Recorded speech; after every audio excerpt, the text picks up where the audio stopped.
Sarah and Mark were the couple everyone envied.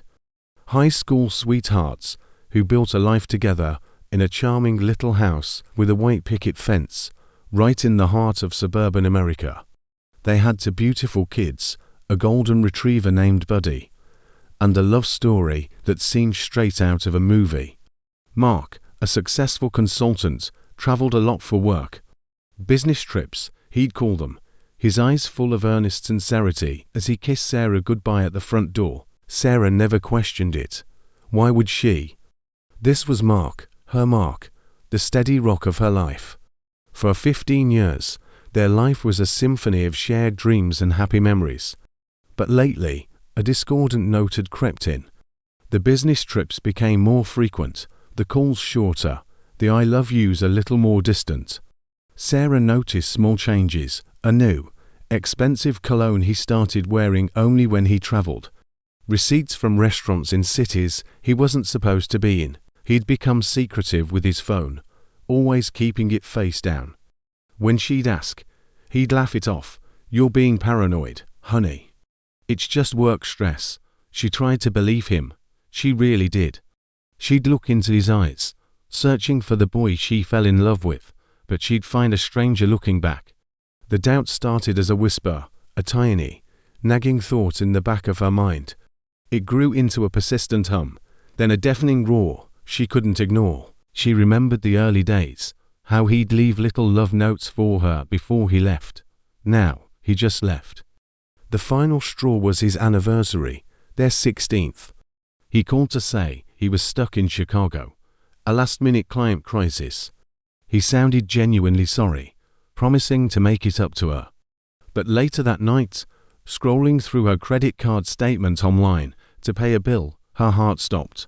A charge from that very afternoon, not from a hotel in Chicago, but from a boutique floral shop, the Gilded Lily, just 2 towns over. Her hands trembled as she stared at the screen. It wasn't just a business trip. Her mind raced, connecting the dots she'd been so determined to ignore. The late-night calls he'd take in the garage. The times he'd come home smelling of a perfume that wasn't hers. The emotional distance that had grown into a chasm between them. This wasn't just paranoia. It was a betrayal unfolding right before her eyes. The pain was sharp, a physical ache in her chest.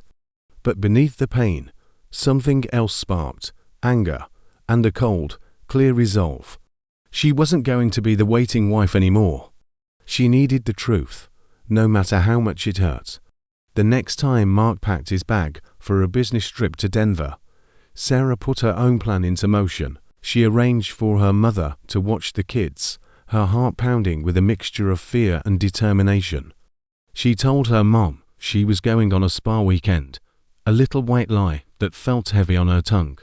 As Mark's car pulled out of the driveway, Sarah waited a few minutes, took a deep breath, and got into her own car. She didn't follow him immediately. That would be too risky. Instead, she drove to the Gilded Lily. The little bell on the door chimed as she walked in. The air was thick with the sweet scent of roses and lilac. An elderly woman with kind eyes greeted her. "Can I help you, dear?" Sarah's voice was shaky. "Hi, my husband, Mark, bought some flowers here a few days ago. It was a surprise for our anniversary, but he's out of town and I can't find the delivery address he used. I just want to make sure they went to the right place." The woman smiled sympathetically. "Of course, dear. What's the name?" "Mark Peterson," Sarah said, her heart in her throat. The woman typed into her computer, "Ah, yes, Mark Peterson. 1 dozen long-stemmed red roses. He's a regular." Very romantic. Her words were a knife in Sarah's gut. "The address," Sarah pressed gently. The woman read it out, an address on Elm Street, a cozy little lane on the other side of town. It wasn't their address. Sarah drove to Elm Street, her knuckles white on the steering wheel. The houses were quaint, well kept, much like her own, and there it was, number 24, a blue door, a porch swing, and in the driveway, Mark's car. It felt like an out-of-body experience. This couldn't be real. Her Mark, the father of her children, was living a double life just a 10-minute drive from their family home. She parked down the street, her mind a whirlwind of confusion and rage. What now? Did she storm up to the door? Confront him? Her phone buzzed. A text from Mark. Just landed in Denver. So cold here. Miss you and the kids already. Love you. The hypocrisy was staggering. It stole her breath. She sat in her car for what felt like hours, watching the house. The sun began to set, casting long shadows across the street. Then, the front door opened. Mark stepped out. But he wasn't alone. A woman with long, blonde hair was with him. She laughed at something he said, placing a hand on his arm in a way that was intimate, familiar. They kissed. It wasn't a quick peck. It was a slow, lingering kiss, full of a passion Sarah hadn't seen from him in years. And in that moment, Sarah's world, the one she had so carefully built and cherished, shattered into a million pieces. The pain was blinding. She didn't cry, not yet. A cold, hard numbness settled over her. She watched them get into his car and drive away, probably heading to a romantic dinner he had told her he was too busy for. Sarah didn't follow. She had seen enough. She drove home in a daze, the familiar streets feeling alien and hostile. The house, their home, felt empty and cold.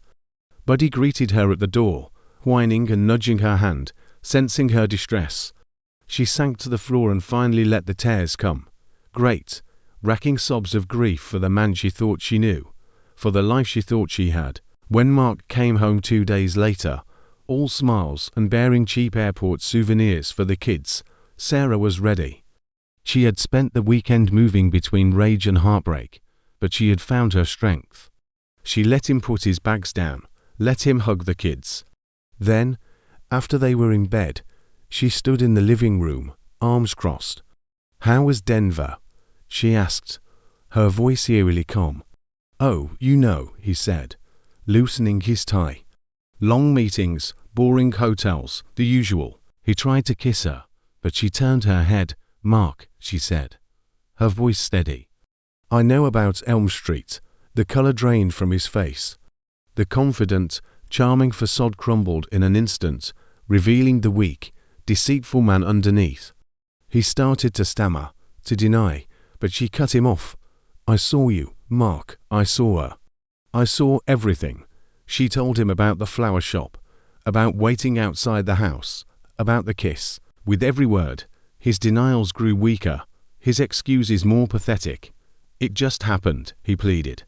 "It didn't mean anything, Sarah. I love you. It's you I love." But his words were hollow, meaningless. The trust, the very foundation of their marriage, was gone, destroyed by his lies. It wasn't just a business trip. It was a betrayal of everything they had built together. Sarah knew in that moment, looking at the stranger in her living room, that her life would never be the same. But she also knew she was strong enough to build a new one, a better one, for herself and for her children. A life built on truth, not on the ashes of a beautiful lie. The white picket fence might be broken, but Sarah Peterson was not. She was just getting started.